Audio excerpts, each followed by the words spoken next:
പൊന്നിയുടെ അമ്മ ഈ ക്ഷേത്രത്തിലെ പൂജാരിണിയായിരുന്നെന്നും അവരുടെ കുടുംബമാണ് ഈ ക്ഷേത്രം പണിതെന്നും ഞാൻ അറിഞ്ഞു. അവളുടെ അമ്മയ്ക്ക് ഈ എസ്റ്റേറ്റിലെ ആരുമായോ സ്നേഹമുണ്ടായിരുന്നെന്നും ഞാൻ അറിഞ്ഞു. അവളുടെ അച്ഛൻ ആരായിരുന്നു? അമ്മ ആരായിരുന്നു? അവർക്ക് എന്തു പറ്റി? ഇതൊക്കെ നിങ്ങൾക്കറിയാമെന്ന് തോന്നുന്നു. എല്ലാം എനിക്കറിയാം. പൊന്നിയുടെ അമ്മ എസ്റ്റേറ്റിലെ കൊച്ചമ്മയുടെ ഭർത്താവുമായി സ്നേഹത്തിലായിരുന്നു. അക്കാലങ്ങളിൽ അദ്ദേഹം എല്ലാ ദിവസവും ഇവിടെ വരുമായിരുന്നു. ഇവിടെയുള്ള ഉഗ്രമൂർത്തിയെ സാക്ഷി നിർത്തി അവർ വിവാഹം കഴിക്കുമ്പോൾ ഞാനും മലവാസികളും ഉണ്ടായിരുന്നു. അതാ ആ കാണുന്ന ഇടിഞ്ഞു പൊളിഞ്ഞ കുടിലിൽ രാത്രികാലങ്ങൾ അവർ കഴിച്ചുകൂട്ടിയിട്ടുണ്ട്. അന്നവർക്ക് കാവൽ മലവേടന്മാരായിരുന്നു. അങ്ങനെ ഇരിക്കെ തമ്പുരാട്ടി ഗർഭിണിയായി. ഈ വിവരം എസ്റ്റേറ്റിലെ കൊച്ചമ്മ അറിഞ്ഞില്ലേ? അറിഞ്ഞു. അവിടെ നിന്നും കുറേ ആളുകൾ വന്ന് തമ്പുരാട്ടിയെ ബലം പ്രയോഗിച്ച് പിടിച്ചു കെട്ടിക്കൊണ്ടുപോയി. അതിനുശേഷം തമ്പുരാട്ടിയെ ഭീഷണിപ്പെടുത്തി എസ്റ്റേറ്റിലെ ഒരു തൊഴിലാളിയുടെ ഭാര്യയാക്കി. കൊച്ചമ്മയുടെ ഭർത്താവിനെക്കുറിച്ച് എന്തെങ്കിലും അറിയാമോ? ആ തമ്പുരാനെ പിന്നീട് കണ്ടിട്ടില്ല. എന്ത്? അദ്ദേഹം ഇല്ലെന്നോ? ഉണ്ണികൃഷ്ണന് സംശയമായി. അമ്മാവൻ ഉണ്ടെന്നല്ലാതെ ഇന്ന് വരെ അദ്ദേഹത്തെ കാണാൻ ഉണ്ണികൃഷ്ണന് കഴിഞ്ഞിട്ടില്ല.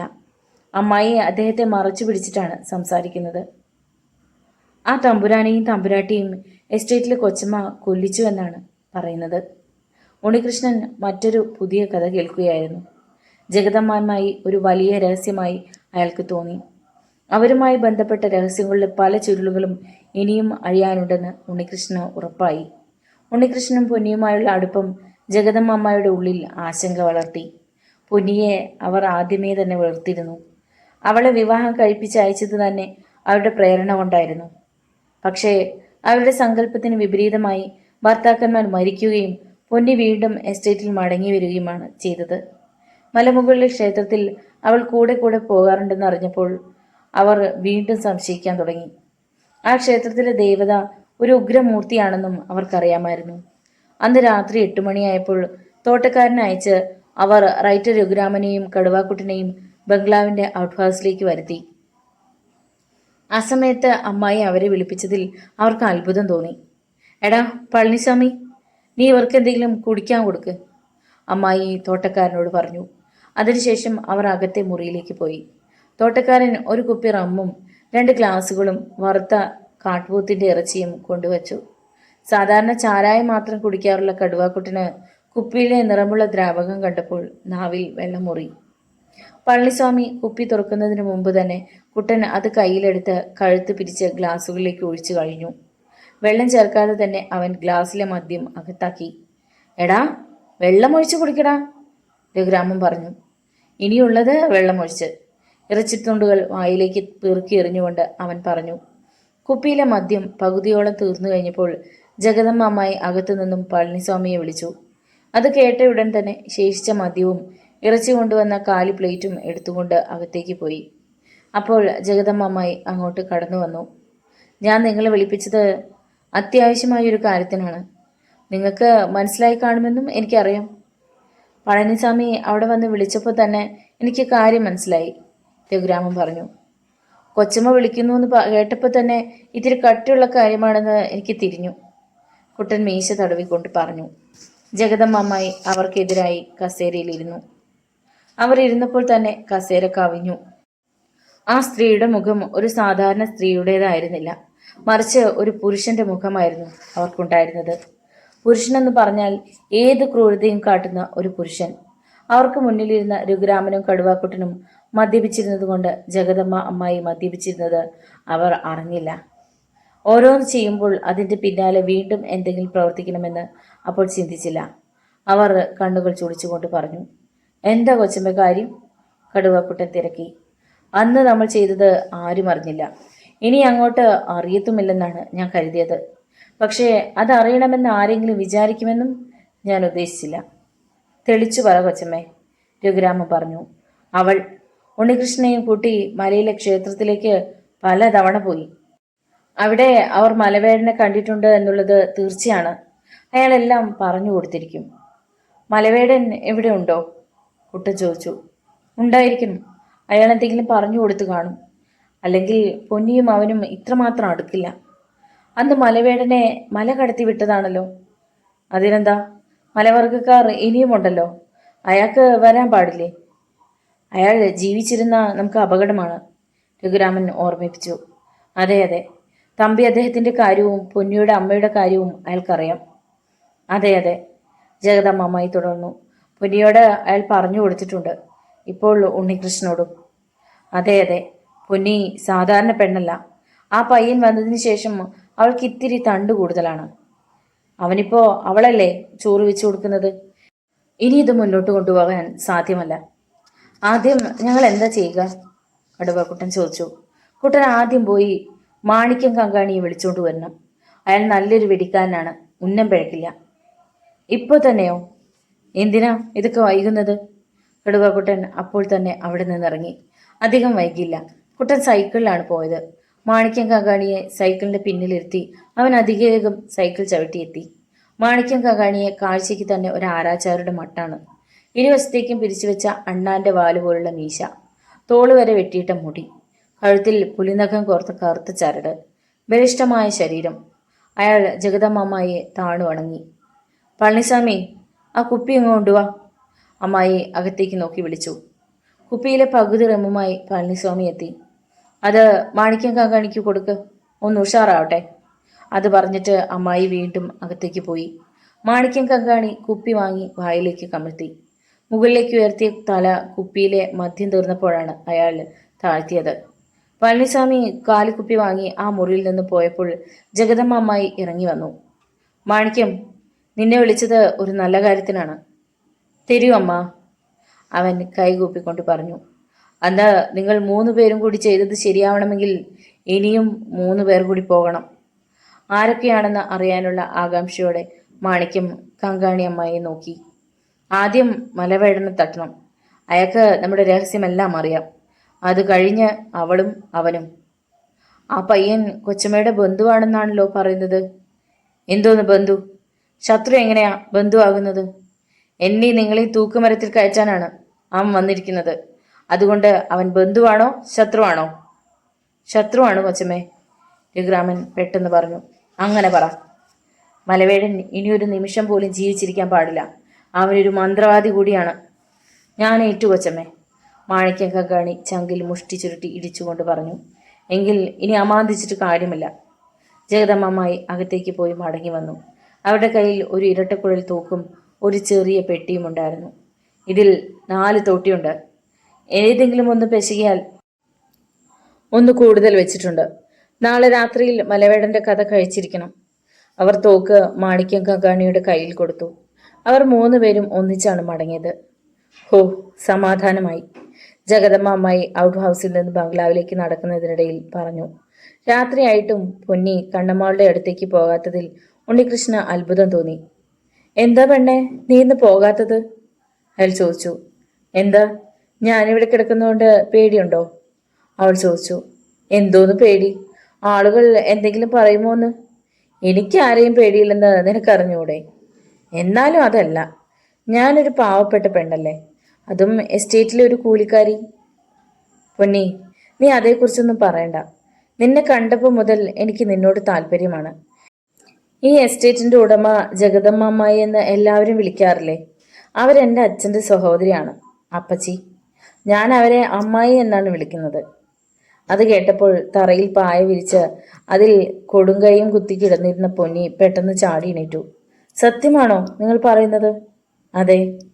അയ്യോ, ഞാനത് ഒരിക്കലും അറിഞ്ഞില്ല. പെട്ടെന്ന് യാതൊന്നും പറയാതെ അവൾ പുറത്തേക്കിറങ്ങി ഇരുളിലേക്ക് ഓടിപ്പോയി. ഒരു നിമിഷം എന്ത് ചെയ്യണമെന്ന് നിശ്ചയമില്ലാതെ നിന്ന ശേഷം ഉണ്ണികൃഷ്ണൻ അവളുടെ പിന്നാലെ ഓടി. പൊന്നി അവൾ താമസിക്കുന്ന ലയത്തിന്റെ നേർക്കല്ല പോകുന്നത് കണ്ടത്. അവൾ വലതുവശത്തേക്കാണ് ഓടിയത്. ആ വഴി കുന്നിൻ ചെരുവിലാണ് അവസാനിക്കുന്നത്. എന്തായിരിക്കണം അവൾ അങ്ങോട്ട് ഓടുന്നത്? ഉണ്ണികൃഷ്ണൻ ചിന്തിച്ചു. പിന്നാലെ എത്താൻ ശ്രമിച്ചിട്ടും ഒരു മാൻകുട്ടിയുടെ വേഗതയിൽ അവൾ ഓടുകയാണ് ചെയ്തത്. കുന്നിൻ മുകളിലൂടെയുള്ള ഒറ്റയടി പാതയിലൂടെ അതിവേഗം ഓടി അവൾ കരിങ്കൽ ശില കൊണ്ട് തീർത്ത പടിക്കെട്ടുകളും ചവിട്ടി കയറി ക്ഷേത്രത്തിന്റെ മുന്നിലെത്തി. അല്പം കഴിഞ്ഞപ്പോൾ ഉണ്ണികൃഷ്ണനും അവിടെ എത്തിച്ചേർന്നു. ഇത്ര വേഗം നീ എന്താ ഓടിക്കളഞ്ഞത്? അയാൾ അവളോട് ചോദിച്ചു. ഇനി നിങ്ങൾ എന്നെ കാണണ്ട. നാം തമ്മിൽ ഇനി യാതൊരു ബന്ധവും വേണ്ട. അവൾ കണ്ണുകൾ ഇറുക്കി അടച്ചുകൊണ്ട് പറഞ്ഞു. നീ എന്താണ് പറയുന്നത്? നിനക്ക് എന്തു പറ്റി? അയാൾ അവളുടെ ചുമലിൽ പിടിച്ച് കുലുക്കിക്കൊണ്ട് ചോദിച്ചു. വേണ്ട വേണ്ട, ആ സ്ത്രീയുമായി ബന്ധമുള്ള ആരെയും സ്നേഹിക്കാൻ എനിക്ക് കഴിയില്ല. അതിനിപ്പോ എന്തുണ്ടായി? എന്തുണ്ടായെന്നോ? നിങ്ങളും അവരും തമ്മിൽ ബന്ധമുണ്ടല്ലേ? ഇനി അതിൽ കൂടുതൽ എന്തു വേണം? ബന്ധമുണ്ടെന്നുള്ളത് ശരി തന്നെ, പക്ഷേ അവരുമായി എനിക്ക് യാതൊരു അടുപ്പവുമില്ല. സത്യമാണ്. എങ്ങനെ ഞാനത് വിശ്വസിക്കും? നല്ല കാര്യമായി. അവരുമായി അടുപ്പമുണ്ടെങ്കിൽ എനിക്ക് ആ വീട്ടിൽ കഴിഞ്ഞാൽ പോരെ? തനിച്ച് മറ്റൊരു വീട്ടിൽ താമസിക്കണോ? അതൊന്നും എനിക്കറിഞ്ഞുകൂടാ. എന്നെ ഈ വിധത്തിലാക്കിയത് അവരാണ്. അതിന് ഞാനുണ്ടല്ലോ നിനക്ക്. നിങ്ങളെങ്കിലും എന്നെ രക്ഷിക്കുമെന്നാണ് കരുതിയത്. ആ പ്രദേശമാകെ അരണ്ട വെളിച്ചത്തിൽ മൂടിക്കിടന്നിരുന്നു. നിലാവ് കിഴക്ക് ഉയർന്നു നിന്നെങ്കിലും മേഘങ്ങളുടെ പിടിയിൽ അമർന്നിരുന്നു. അതുകൊണ്ട് അവിടെ നിന്ന് നോക്കിയാൽ കാണാവുന്ന എസ്റ്റേറ്റും അതിനപ്പുറത്തെ ചക്രവാളവും അവ്യക്തതയിൽ നിലകൊണ്ടു. ക്ഷേത്രവും ആലും കറുത്ത മഷി കൊണ്ട് വരച്ച ഒരു ചിത്രം പോലെയായിരുന്നു. കേട്ടോ പൊന്നി, ഞാൻ എല്ലാം അറിഞ്ഞിരിക്കുന്നു. തെറ്റുകൾക്ക് കൂട്ടു നിൽക്കുന്നവനല്ല ഞാൻ. അതുകൊണ്ടാണല്ലോ ഞാൻ മാറി താമസിച്ചത്. ആവർത്തിച്ചുള്ള അയാളുടെ സംസാരം കേട്ടപ്പോൾ അയാൾ പറയുന്നത് വിശ്വസിക്കണമെന്ന് തോന്നി. എൻ്റെ അച്ഛനെയും അമ്മയെയും കൊന്നുകളഞ്ഞ അവരോട് ഞാൻ പ്രതികാരം ചെയ്യും. ദേവി അതിനുള്ള ശക്തി എനിക്ക് തന്നിട്ടുണ്ട്, അവൾ പറഞ്ഞു. എല്ലാം എനിക്കറിയാം. നടന്ന കാര്യങ്ങളൊക്കെ മലവേടൻ എന്നോട് പറഞ്ഞിട്ടുണ്ട്. പൊന്നിയുടെ ദേഷ്യമെല്ലാം അവസാനിച്ചു. ഉണ്ണികൃഷ്ണൻ അവളുടെ ശത്രുവല്ലെന്ന് അവൾക്ക് മനസ്സിലായി. സാറ് പറഞ്ഞതൊക്കെ സത്യമാണെന്ന് ഞാൻ കരുതുന്നു. ദേവിയുടെ മുന്നിൽ വെച്ചാണല്ലോ സാറ് പറഞ്ഞത്. അതെ, ദേവി സത്യമായിട്ടും ഞാൻ പറയുന്നു.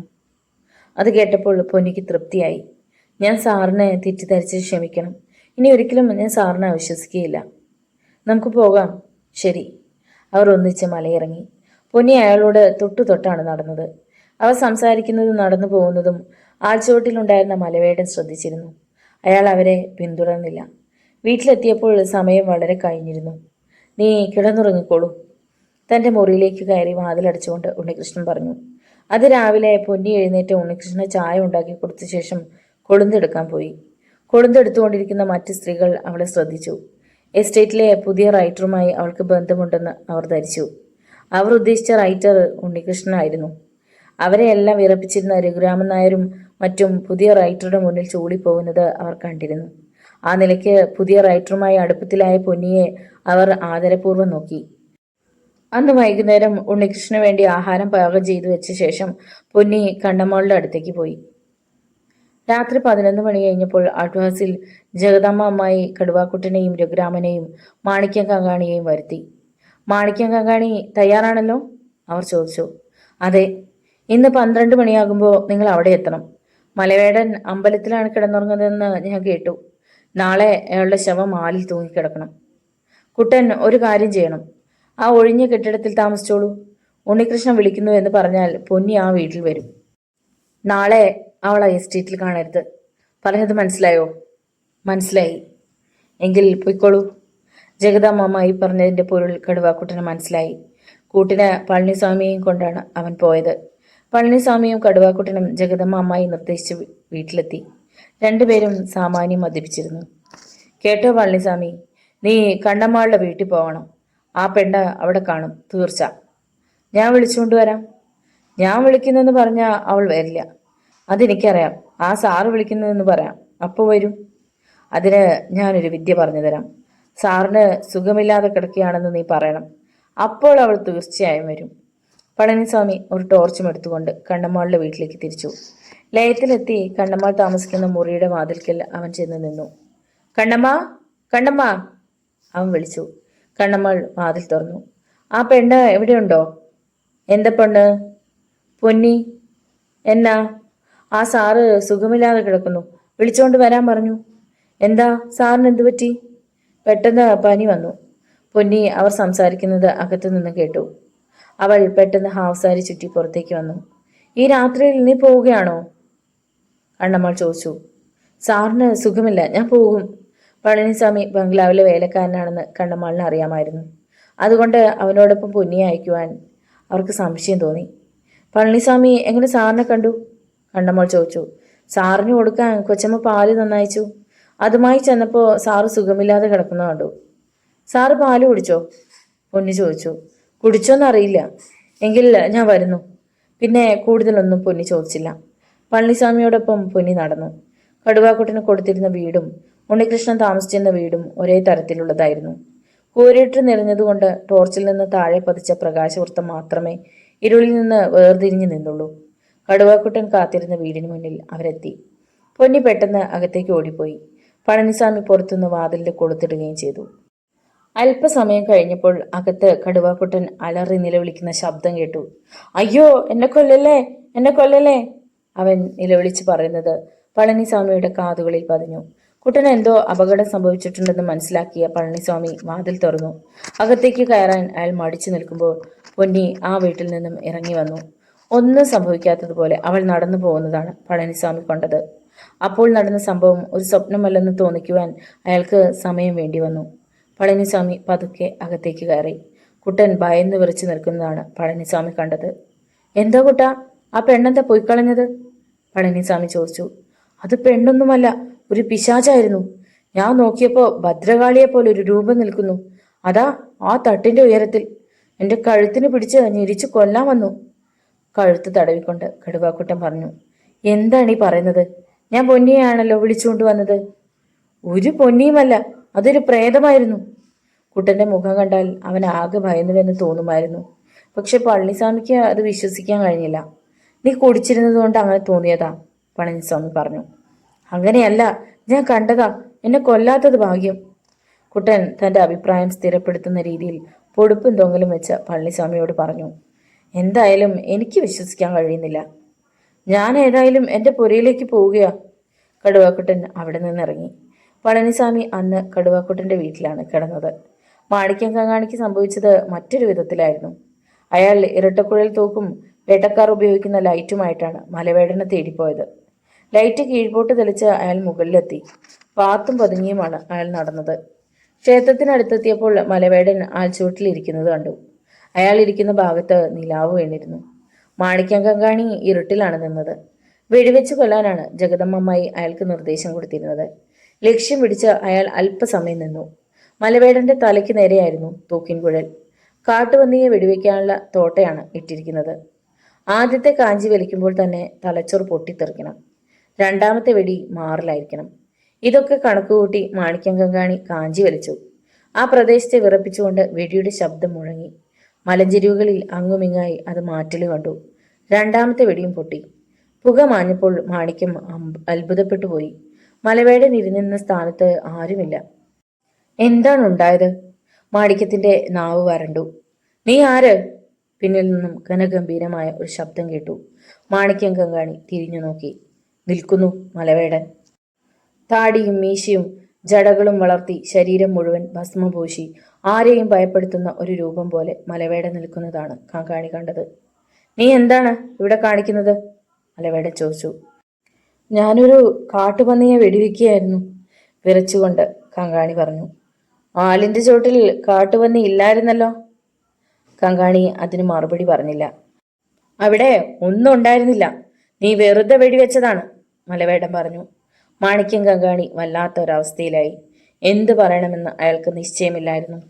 ഞാൻ പോകുന്നു. അയാൾ തിരിഞ്ഞു നടന്നു. ആവശ്യമില്ലാതെ നീ ഇവിടെ വരരുത്. ഞാൻ എപ്പോഴും ഇവിടെ കാണും. മാണിക്യം കങ്കാണി പേടിച്ചു പറിച്ച് മലയിറങ്ങിപ്പോന്നു. അടുത്ത നാൾ ഉച്ച കഴിഞ്ഞ് കടുവാക്കുട്ടനും മാണിക്യം കങ്കാണിയും ബംഗ്ലാവിലെത്തി. ജഗദമ്മമ്മായി ദേഷ്യത്തിലായിരുന്നു. എന്തു പറ്റിയാടാ നിനക്കൊക്കെ? അവളിന്ന് കൊഴുന്തെടുത്തെന്ന് പറയുന്നു. നടന്ന സംഭവം അതേപടി രണ്ടുപേരും പറഞ്ഞു കേൾപ്പിച്ചു. ഇങ്ങനെയുള്ള കെട്ടുകഥകളൊന്നും എന്നെ പറഞ്ഞ് മനസ്സിലാക്കേണ്ട. അല്ല കൊച്ചമ്മേ, ഞങ്ങൾ പറഞ്ഞത് നേരാ, കടുവാക്കുട്ടൻ പറഞ്ഞു. കങ്കാണിയും ഏറ്റു പറഞ്ഞു. നിങ്ങൾ മനുഷ്യനെ വല്ലാതാക്കി കളയുന്നല്ലോ. എന്തൊക്കെയാണ് ഈ പറയുന്നത്? പറഞ്ഞതൊക്കെ സത്യമാ. ശരി, നിങ്ങൾ പോയിക്കോളൂ, അമ്മായി രഘുരാമൻ നായരെ വിളിപ്പിച്ചു. എനിക്കൊന്നും മനസ്സിലാവുന്നില്ല. നീ ആ പെണ്ണിന് വല്ല സേവ കൂടിയതാണോ? രഘുരാമൻ സംശയം പ്രകടിപ്പിച്ചു.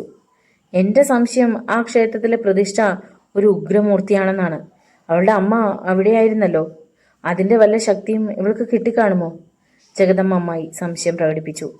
മാണിക്യം കങ്കാണിയും കടുവാക്കുട്ടനും പറഞ്ഞത് കേട്ടപ്പോൾ എനിക്കും അങ്ങനെ തോന്നുന്നു. നമുക്കൊന്ന് പ്രശ്നം വെപ്പിച്ചാലോ? അതൊരു നല്ല കാര്യമാണ്. മന്ത്രവാദിയെ വല്ലതും കിട്ടുമോ എന്ന് നോക്ക്. ഇതിനൊക്കെ അതേ പറ്റുകയുള്ളൂ. ഞാനൊന്ന് ശ്രമിക്കാം. രഘുരാമൻ നായർ പോയി. എസ്റ്റേറ്റിലെ തൊഴിലാളികൾ താമസിക്കുന്ന കെട്ടിടങ്ങളിലെ മെയിൻ്റനൻസ് നടത്താൻ ഉണ്ണികൃഷ്ണൻ ഏർപ്പാട് ചെയ്തിരുന്നു. ജഗദമ്മ അമ്മയുടെ ഇഷ്ടത്തോടെ അല്ല അത് ചെയ്തത്. ലൈൻ കെട്ടിടങ്ങളുടെ ചുവരുകൾ പൊട്ടിയും മേൽക്കൂര പൊളിഞ്ഞ് ചോർച്ചയും ഉണ്ടായിരുന്നു. ഉണ്ണികൃഷ്ണൻ കണ്ണമ്മാൾ താമസിക്കുന്ന മുറിയുടെ അടുത്തെത്തിയപ്പോൾ നിന്നു. ഇന്നലെ രാത്രി സാറിന് സുഖമില്ലെന്ന് പറഞ്ഞ് പളനിസ്വാമി വന്നിരുന്നു. എനിക്കോ? ആര് പറഞ്ഞു? രാത്രി പളനിസ്വാമി വന്ന് പൊന്നിയെ വിളിച്ചോണ്ട് പോയി. എന്നിട്ട് കുറെ കഴിഞ്ഞ് അവൾ തിരിച്ചു വരികയും ചെയ്തു. പൊന്നിയുടെ അവളെ ഇങ്ങ് വിളിക്കുക. അവൾ തുണി കഴുകാൻ പോയിരിക്കുക. ഉണ്ണികൃഷ്ണൻ അവളെ കാണാൻ വേണ്ടി പുഴയുടെ അടുത്തേക്ക് നടന്നു. അവൾ അവിടെ തന്നെ ഉണ്ടായിരുന്നു. ഇന്നലെ രാത്രി പളനിസ്വാമി നിന്നെ എന്തിനാണ് വിളിച്ചത്?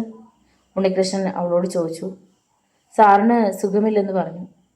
എന്നിട്ട് നീ അയാളുടെ കൂടെ എവിടെ പോയി? സാറ് താമസിക്കുന്ന വീടിന് കുറെ അപ്പുറത്തുള്ള ആ വീട്ടിലാണ് ഞാൻ ചെന്ന് കയറിയത്. നിനക്ക് അറിഞ്ഞുകൂടായിരുന്നു? രാത്രി ആയതുകൊണ്ട് എനിക്ക് മനസ്സിലായില്ല. എന്നിട്ട് അവിടെ ചെന്നപ്പോൾ കടുവാക്കുട്ടനുണ്ടായിരുന്നു. അയാൾ എന്നെ ഉപദ്രവിക്കാൻ വന്നു. ഞാൻ ഓടിപ്പോന്നു. ഇതിനൊക്കെ കാരണം അവരായിരിക്കണം. കൊച്ചമ്മ തന്നെയാണ്. പക്ഷേ ഇനി എൻ്റെ അടുത്ത് അതൊന്നും നടക്കില്ല. അതെന്താ നീ അങ്ങനെ പറഞ്ഞത്? ഒന്നുമില്ല, ഞാൻ വെറുതെ പറഞ്ഞതാണ്. കുട്ടൻ നിന്നെ ഉപദ്രവിച്ചോ? ഇല്ല, ഞാനിന്ന് അമ്മായിയെ കാണുന്നുണ്ട്. സാറ് അമ്പലത്തിൽ വരുന്നില്ലേ? ഞാനിന്ന് പോകുന്നുണ്ട്. എന്താ പ്രത്യേകിച്ച്? ഇന്ന് മലവർഗക്കാരുടെ ഉത്സവമാണ്.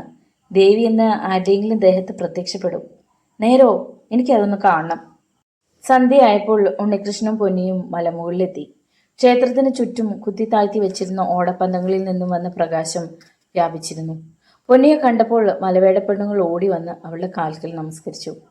കേവലം ഒരു എസ്റ്റേറ്റ് തൊഴിലാളിയായ പൊന്നിയെ മലവർഗക്കാരനായ സ്ത്രീകൾ നമസ്കരിക്കുന്ന കണ്ടപ്പോൾ ഉണ്ണികൃഷ്ണന് അത്ഭുതം തോന്നി. ഇത്രമാത്രം സ്വാധീനം ഇവൾക്ക് എങ്ങനെ എവിടെ ഉണ്ടായി? അയാൾ ചിന്തിച്ചു. മാൻതോലുകൊണ്ട് നിർമ്മിച്ച ഗിഞ്ചറകളും മ്ലാവിന്റെ തോലുകൊണ്ടുണ്ടാക്കിയ വലിയ ചെണ്ടകളും കാട്ടുപോത്തിന്റെ കൊമ്പ് രൂപപ്പെടുത്തിയ കുഴലുകളും അവിടെ നിരന്നു കഴിഞ്ഞു. ഒരേ വേഷത്തിൽ കല്ലുമാലകളും കിരീടങ്ങളും അണിഞ്ഞ യുവതികൾ നൃത്തത്തിന് തയ്യാറായി നിന്നു. കാട്ടുപൂകൾ നിറച്ച താലങ്ങളേന്തി ബാലികമാർ പൊന്നിക്ക് ചുറ്റുമായി വന്നു നിന്നു. താളമേളങ്ങൾ മുഴങ്ങി. കാൽത്തളകൾ കിലുക്കി നൃത്തം ആരംഭിച്ചു. ബാലികമാർ താലത്തിലെ പൂക്കൾ ഓരോന്നായി പൊന്നിയുടെ ശരീരത്ത് എറിഞ്ഞുകൊണ്ടിരുന്നു. എന്താണ് ഇതിന് കാരണമെന്ന് ഉണ്ണികൃഷ്ണന് മനസ്സിലായില്ല. പൊന്നി പിന്നോട്ട് നടന്ന് ശ്രീകോവിലിന്റെ നടയിൽ നിന്നു. അവളുടെ മുന്നിൽ അവർ വിളക്കുകൾ വെച്ചു. എണ്ണയൊഴിച്ച ഈറ്റക്കുഴലിനു മുകളിൽ എരിഞ്ഞുകൊണ്ടിരിക്കുന്ന ജ്വാലകളിൽ തെല്ലിപ്പൊടി എറിഞ്ഞപ്പോൾ അഗ്നിസ്ഫുലിംഗങ്ങൾ ചിതറി. പാതിരാവ് അവസാനിക്കുന്നത് വരെ പാട്ടും നൃത്തവും തുടർന്നുകൊണ്ടിരുന്നു. ഉണ്ണികൃഷ്ണന്റെ കണ്ണുകളിൽ ഉറക്കത്തിന്റെ നിഴൽ വീശിക്കൊണ്ടിരുന്നു. മലമുകളിലെ തണുത്ത കാറ്റുകൂടി ആയപ്പോൾ കൺപോളകൾക്ക് കനം തൂങ്ങി. അയാൾ ചുവട്ടിലേക്ക് അറിയാതെ നോക്കിപ്പോയി. കാന്തം ഇരുമ്പിനെ എന്ന പോലെ അയാൾ അറിയാതെ അങ്ങോട്ടേക്ക് നടന്നു. ആൽത്തറയിൽ കയറിയിരുന്നു. കുറേ സമയം കൂടി മലവർഗക്കാരുടെ കലാപരിപാടികൾ നോക്കിയിരുന്നു. ക്രമേണ ഉറക്കത്തിലേക്ക് വഴുതി വീണു. ആ കിടപ്പിൽ കാറ്റിന്റെ തലോടലേറ്റ് അയാൾ ഉറങ്ങിപ്പോയി. അപ്പോഴും തലച്ചോറിൽ പാട്ടും താളവും അകലെവിടെയോ കേൾക്കുന്നത് പോലെ മുഴങ്ങിക്കൊണ്ടിരുന്നു. ക്രമേണ അതുമില്ലാതായി. ഉണ്ണികൃഷ്ണൻ വളരെ വൈകിയാണ് ഉണർന്നത്. ഉണർന്നപ്പോൾ തന്റെ കിടപ്പുമുറിയിൽ കിടക്കുന്നതായിട്ടാണ് അയാൾ കണ്ടത്. അയാൾ ആകെ പകച്ചുപോയി. തലേന്ന് രാത്രി പൊന്നിയുമായി മലമുകളിൽ ക്ഷേത്രത്തിൽ ഉത്സവം കാണാൻ പോയതും അവിടെ ആൾച്ചുവട്ടിൽ കിടന്ന് മയങ്ങിയതും അയാളുടെ മനസ്സിൽ കടന്നു വന്നു. അവിടെ നടന്ന എല്ലാ രംഗങ്ങളും ഒരു ചലച്ചിത്രം പോലെ അയാളുടെ ഹൃദയത്തിന്റെ തിരശീലയിൽ ഒന്നിനു പുറകെ ഒന്നായി കടന്നു വന്നു. പിന്നെ എങ്ങനെ താൻ ഇവിടെ എത്തി? അയാളുടെ ഉള്ളിന്റെ ഉള്ളിൽ നിന്നും ആ ചോദ്യം ഉയർന്നു വന്നു. എണീറ്റ് മുഖം കഴുകി അടുക്കളയിലെത്തിയപ്പോൾ അടുപ്പിൽ തീ എരിയുന്നത് കണ്ടു. ചേട്ടൻ എന്താ വളരെ താമസിച്ചുണർന്നത്? ശബ്ദം കേട്ട് തിരിഞ്ഞപ്പോൾ വിമല നിൽക്കുന്നു. അപ്പോൾ ക്ലോക്കിൽ 9 അടിക്കുകയും ചെയ്തു. നീ എപ്പോൾ വന്നു? ഉണ്ണികൃഷ്ണൻ ചോദിച്ചു. അരമണിക്കൂർ കഴിഞ്ഞു. പതിവില്ലാതെ നീ വന്നത്? ഇന്നലെ രാത്രി അമ്മാവൻ ഫോണിൽ വിളിച്ചിരുന്നു. ചേട്ടനെ അന്വേഷിച്ചു. അച്ഛനോ? അയാൾ പെട്ടെന്ന് ചോദിച്ചു. അതെ, ഉടനെ എന്തോ സംസാരിക്കണമെന്ന് പറഞ്ഞു. അതനുസരിച്ച് ഞാനും അമ്മയും കൂടി ഇവിടെ എത്തി. അപ്പോൾ എത്ര മണിയായി കാണും? 10 മണി കഴിഞ്ഞു. ഇവിടെ വന്നപ്പോൾ എന്നെ കണ്ടില്ല അല്ലേ? അതെന്താ അങ്ങനെ ചോദിക്കുന്നത്? ഞങ്ങൾ ഇവിടെയൊക്കെ അന്വേഷിച്ചു. പുറയ്ക്കകത്ത് കയറി നോക്കിയോ? അതെങ്ങനെ നോക്കും? താഴിട്ട് പൂട്ടിയിരിക്കുകയായിരുന്നില്ലേ? രാവിലെ വന്നപ്പോഴോ? താഴെ തുറന്നു കിടന്നിരുന്നു. ഓഹോ, അങ്ങനെയാണല്ലേ. എന്തോ കുഴപ്പം പറ്റിയതുപോലെ ഉണ്ണികൃഷ്ണൻ പറഞ്ഞു. എവിടെയോ എന്തോ ദുരൂഹത ഒളിഞ്ഞു കിടക്കുന്നത് പോലെ ഉണ്ണികൃഷ്ണൻ തോന്നി. എന്താണെന്ന് മനസ്സിലാകുന്നില്ല. അടുപ്പിൽ തീ കത്തിച്ചത് വിമലയാണോ? അയാൾ തിരക്കി. അതെ, ഞാൻ തന്നെ. എണീക്കുമ്പോൾ ചായ ഉണ്ടാക്കി തരാമെന്ന് കരുതിയാണ് തീ കത്തിച്ചത്. ഏതായാലും വിമല വന്നത് നന്നായി. എനിക്ക് ചില കാര്യങ്ങൾ അറിയാനുണ്ട്. ആദ്യം ഞാനൊന്ന് കുളിക്കട്ടെ. ഉണ്ണികൃഷ്ണൻ കുളി കഴിഞ്ഞ് വന്നപ്പോൾ വിമല ചായ തയ്യാറാക്കി വെച്ചിരുന്നു. അതൊക്കെ പോട്ടെ, ചേട്ടൻ ഇന്നലെ രാത്രി എവിടെയായിരുന്നു? ഞാൻ മലമുകളിലെ ക്ഷേത്രത്തിൽ ഉത്സവം കാണാൻ പോയി. എന്നിട്ട് രാത്രി എങ്ങനെ ഇവിടെ എത്തി? അതോ അതൊരു തമാശയായി ഇപ്പോഴും തോന്നുന്നു. എങ്ങനെ ഞാനിവിടെ എത്തി എന്നതിനെക്കുറിച്ചായിരുന്നു ഇതുവരെ ചിന്തിച്ചു കിടന്നത്. കൊള്ളാം, നല്ല ആള് തന്നെ. ഇവിടുന്ന് മലമുകളിൽ എത്തണമെങ്കിൽ കുറഞ്ഞത് 2 കിലോമീറ്ററെങ്കിലും ഉണ്ട്. ചേട്ടൻ അറിയാതെ എങ്ങനെ ഇവിടെ എത്തി എന്നതിനെക്കുറിച്ചാണോ ചിന്തിച്ചത്? തമാശ തന്നെ. അതുപോട്ടെ, അതേക്കുറിച്ച് ഞാൻ അന്വേഷിച്ചു കൊള്ളാം. എനിക്കറിയേണ്ടത് മറ്റു ചിലതാണ്. എന്താ അറിയേണ്ടത്? ചോദിച്ചോളൂ. എനിക്കറിയേണ്ടത് വിമലയുടെ അച്ഛനെക്കുറിച്ചാണ്. അമ്മായി വ്യക്തമായി ഒന്നും പറയുന്നില്ല. അച്ഛനെക്കുറിച്ച് അറിയാൻ വിമലയ്ക്ക് താല്പര്യമില്ലേ? അച്ഛൻ എവിടെയോ പോയിരിക്കുകയാണെന്നാണ് അമ്മ പറഞ്ഞിരിക്കുന്നത്. വിമല അച്ഛനെ കണ്ടിട്ട് എത്ര നാളായി? 5 വർഷം കഴിഞ്ഞു. അതേക്കുറിച്ച് അമ്മയോടൊന്നും ചോദിച്ചില്ലേ? ഞാൻ ചോദിക്കുമ്പോൾ അമ്മയ്ക്ക് ഇഷ്ടപ്പെടില്ല. ഇവിടെ എസ്റ്റേറ്റിലുള്ള പൊന്നിയെക്കുറിച്ച് വിമലയ്ക്ക് അറിയാമോ? അമ്മയ്ക്ക് അവളെ ഇഷ്ടമില്ലെന്നറിയാം. എന്താ കാരണം? അതറിഞ്ഞൂടാ. അമ്മ ആരൊക്കെയായി ഇവിടെ കൂടുതൽ അടുപ്പത്തിലാണെന്ന് വിമലയ്ക്ക് അറിയാമോ? അമ്മയുടെ എല്ലാ കാര്യത്തിലും കൂടുതൽ ശ്രദ്ധ വയ്ക്കുന്നത് ആ റൈറ്ററാണ്. ആര്? രഘുരാമൻ നായരോ? അതെ. അയാളെക്കുറിച്ച് വിമലയുടെ അഭിപ്രായം എന്താ? അയാൾ മഹാദുഷ്ടനാണ്. അമ്മയുടെ മേൽ അയാൾക്ക് നല്ല സ്വാധീനമുണ്ട്. എന്തൊക്കെയോ രഹസ്യങ്ങൾ ഈ എസ്റ്റേറ്റിൽ നടന്നിട്ടുണ്ട്. എന്നെങ്കിലും ഞാനത് കണ്ടുപിടിക്കും. എൻ്റെ അമ്മ ഒരു അസാധാരണ സ്ത്രീയാണെന്ന് എനിക്കറിയാം. എന്ത് ചെയ്യാനും മടിക്കാത്ത സ്ത്രീ. ഒരു കാര്യത്തിൽ വിമല എന്നെ സഹായിച്ചാൽ വിമലയുടെ അച്ഛനെക്കുറിച്ച് എനിക്ക് ചിലതൊക്കെ അറിയാൻ കഴിഞ്ഞേക്കും. ഞാൻ എന്താണ് ചെയ്യേണ്ടത്? രാത്രി സമയത്ത് അവിടെ ആരെങ്കിലും വന്ന് അമ്മയുമായി സംസാരിക്കുകയാണെങ്കിൽ ആ വിവരം എന്നെ അറിയിക്കണം. എങ്കിൽ വരാൻ പോകുന്ന വലിയ ആപത്തിൽ നിന്നും വിമലയെ കൂടി രക്ഷിക്കാൻ എനിക്ക് കഴിഞ്ഞെന്ന് വരും. ഞാൻ എന്തു വേണമെങ്കിലും ചെയ്യാം. അന്ന് ഉച്ചയായപ്പോൾ ഉണ്ണികൃഷ്ണൻ ടൗണിലേക്ക് ജീപ്പ് ഓടിച്ചു പോയി. വൈകുന്നേരമായാണ് മടങ്ങിയെത്തിയത്. പുന്നിയെ അന്ന് കണ്ടതേയില്ല. തലേന്ന് രാത്രി ആരംഭിച്ച ഉത്സവം അന്ന് രാത്രി കൊണ്ടേ അവസാനിക്കുകയുള്ളൂവെന്ന് അവൾ പറഞ്ഞ കാര്യം അയാൾ ഓർത്തു. എങ്കിലും അവൾ എസ്റ്റേറ്റിൽ വരാതിരിക്കുകയില്ലെന്ന് കരുതി അയാൾ കണ്ണമ്മളുടെ അടുത്തേക്ക് നടന്നു. 1-2 ദിവസമായി പൊന്നിയെ കണ്ടിട്ടില്ലെന്നാണ് കണ്ണമ്മൾ പറഞ്ഞത്. ഉണ്ണികൃഷ്ണന്റെ അടുത്ത് പൊന്നി കാണുമെന്നാണ് അവർ കരുതിയത്. തിരികെ വരുന്ന വഴിക്ക് ഉണ്ണികൃഷ്ണൻ പുഴയോരത്തുകൂടെ നടന്നു. പാറക്കെട്ടിനടുത്ത് പൊന്നി കുളിക്കാറുള്ള സ്ഥലമെത്തിയപ്പോൾ അയാൾ നിന്നു. പൊന്തി നിൽക്കുന്ന പാറക്കല്ലുകളിൽ പത ഉതിർത്തുകൊണ്ട് പുഴ ശക്തിയായി ഒഴുകുന്നു. പുഴയ്ക്ക് നടുവിൽ ആരോ ഉരുട്ടിയിട്ടതുപോലെ നിലകൊള്ളുന്ന ഉരുണ്ട പാറയിൽ പായൽ ചെടികൾ വളർന്നു പൊന്തി നിൽക്കുന്നു. അവയിൽ വയലറ്റ് നിറമുള്ള പൂക്കളുണ്ട്. നനുനനുത്ത ചെറിയ പൂക്കൾ.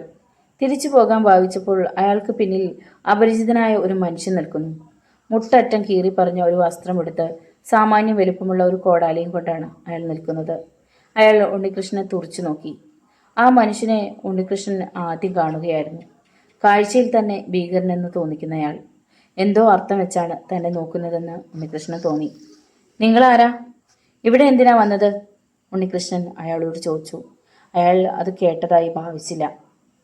അതിനു പകരം കോടാലിയും ഉയർത്തിക്കൊണ്ട് ഉണ്ണികൃഷ്ണന്റെ അടുക്കിലേക്ക് പാഞ്ഞു വരികയാണ് ചെയ്തത്. തലയ്ക്ക് മുകളിൽ കൂടി കോടാലി താഴ്ന്നപ്പോൾ ഉണ്ണികൃഷ്ണൻ പെട്ടെന്ന് മാറിക്കളഞ്ഞു. പിന്നെ പൊന്തി നിന്ന പാറക്കല്ലിൽ കോടാലിയുടെ മൂർച്ചയേറിയ അഗ്രം ആഞ്ഞു കുത്തുകയും അതിന്റെ തുമ്പ് തെറിച്ചു പോവുകയും ചെയ്തു. വീണ്ടും അയാൾ കോടാലി ഉയർത്തി. ഇത്തവണ ചെരിഞ്ഞ ഉണ്ണികൃഷ്ണന്റെ കഴുത്തിന് നേരെ പാഞ്ഞു വന്നു. ഉണ്ണികൃഷ്ണൻ കുനിഞ്ഞ് ഒറ്റ കുതിപ്പിന് അയാളുടെ അടിവയറ്റിന് തല കൊണ്ടിടിച്ചു. ഒരു ഇരുമ്പ് പ്രതിമ അടർന്നു വീഴുന്നതുപോലെ അയാൾ നിലം പതിച്ചു. ആ തക്കത്തിന് ഉണ്ണികൃഷ്ണൻ അയാളുടെ പക്കൽ നിന്ന് കോടാലി കാലുകൊണ്ട് തട്ടിത്തെറിപ്പിച്ചു. കോടാലി തെറിച്ച് വെള്ളത്തിലേക്ക് പാളി വീണു. പക്ഷെ അയാൾ ചാടി എഴുന്നേറ്റു. അവർ തമ്മിൽ അതിഭയങ്കരമായ മൽപ്പിടുത്തം നടന്നു. കൂടം പോലെയായിരുന്നു അയാളുടെ മുഷ്ടികൾ. എന്നാൽ ഉണ്ണികൃഷ്ണൻ അവയെല്ലാം സുന്ദരമായി നേരിട്ടു. പെട്ടെന്ന് ലഭിച്ച ഒരു സന്ദർഭം പാഴാക്കാതെ ഉണ്ണികൃഷ്ണൻ അയാളെ പാറയിടുക്കിലേക്ക് ചരിച്ചിട്ടു. അവിടെ നിന്നും അയാൾക്ക് എഴുന്നേൽക്കാൻ കഴിഞ്ഞില്ല. കാലിലെ ഷൂസും കൊണ്ട് അയാളുടെ കഴുത്തിൽ ചവിട്ടി കൈ പുറകോട്ട് തിരിച്ചിട്ടും യാതൊരു ശബ്ദവും അയാൾ പുറപ്പെടുവിച്ചില്ല. ആ കിടപ്പിൽ പരിശോധിച്ചപ്പോൾ അരക്കെട്ടിൽ ഒരു കഠാര ഇരിക്കുന്നത് കണ്ട് ഉണ്ണികൃഷ്ണൻ അത് വലിച്ചെടുത്തു. പിന്നീട് അവിടെ നിന്നും അയാളെ വലിച്ചുയർത്തി പുറത്തെടുത്തു. നീ ആരാണ്? ഉണ്ണികൃഷ്ണൻ ചോദിച്ചു. അതിനും അയാൾ മിണ്ടിയില്ല. അയാൾ ചെവി കേൾക്കാൻ പാടില്ലാത്ത ഒരുവനാണെന്ന് ഉണ്ണികൃഷ്ണൻ മനസ്സിലാക്കി. തന്നെ കൊല്ലാനുള്ള നിർദ്ദേശം കൊടുത്ത് ആരോ പറഞ്ഞുവിട്ടതാണ്. അതുമാത്രമായിരുന്നു അയാളുടെ ലക്ഷ്യവും. അയാളുടെ കൈ രണ്ടും പിന്നിൽ കെട്ടി കടാരയുടെ മുന പിന്നിൽ അമർത്തിക്കൊണ്ട് അയാളെ മുന്നോട്ട് നടത്തി. ജീപ്പിൽ കയറ്റിയ ശേഷം ബംഗ്ലാവിലേക്ക് ജീപ്പ് വിട്ടു. അമ്മായി എവിടെ? ചെന്നയുടൻ വിമലയോട് ഉണ്ണികൃഷ്ണൻ ചോദിച്ചു. അകത്തുണ്ട്, ഞാൻ വിളിക്കാം. ആരാണ് അകത്തുള്ളത്?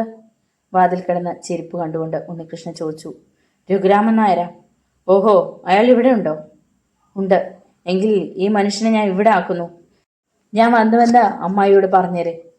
ജീപ്പിൽ കൊണ്ടുവന്നയാളെ ഉണ്ണികൃഷ്ണൻ വലിച്ച് താഴെയിട്ടു. അതിനുശേഷം ജീപ്പ് ഓടിച്ചു പോവുകയും ചെയ്തു.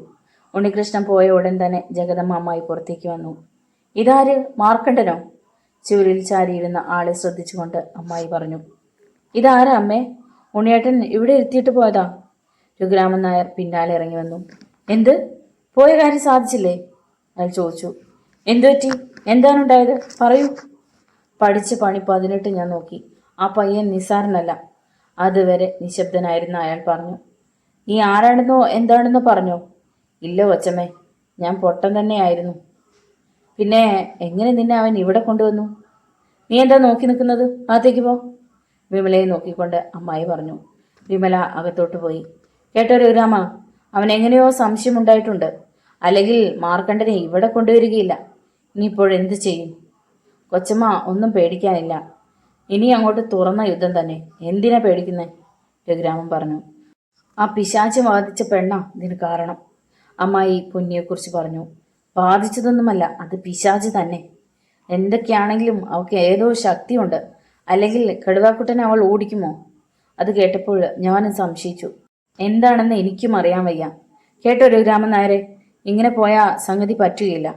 അവൻ നമ്മളെല്ലാം കൂച്ചിക്കെട്ടും. എത്ര വന്നാലും ആങ്ങളയുടെ മകനല്ലേ, അങ്ങനെ ചെയ്യുമോ?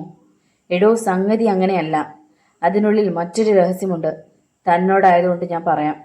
അവർ ബംഗ്ലാവിൽ നിന്ന് ഔട്ട് ഹൗസിലേക്ക് നടക്കുകയായിരുന്നു. ഔട്ട് ഹൗസിൽ എത്തിയ ഉടൻ ജഗദമ്മ അമ്മായി കറുപ്പസ്വാമിയെ വിളിച്ചു. നായർക്ക് എന്തെങ്കിലും കുടിക്കാൻ കൊടുക്ക്, ഞാൻ ഇതാ വരുന്നു. അവർ അകത്തെ മുറിയിലേക്ക് കയറിപ്പോയി. നോവലിൻ്റെ തുടർന്നുള്ള ഭാഗങ്ങൾ കേൾക്കുവാൻ വേണ്ടി ചാനൽ സബ്സ്ക്രൈബ് ചെയ്യുക. നിങ്ങളുടെ വിലയേറിയ അഭിപ്രായങ്ങളും നിർദ്ദേശങ്ങളും കമൻറ്റ് ബോക്സിൽ രേഖപ്പെടുത്തുക. വീഡിയോ ഇഷ്ടമായാൽ ഒന്ന് ലൈക്ക് ചെയ്ത് മറ്റ് സുഹൃത്തുക്കൾക്ക് കൂടി ഷെയർ ചെയ്ത് നൽകുക. നാളെ കാണാം. നന്ദി.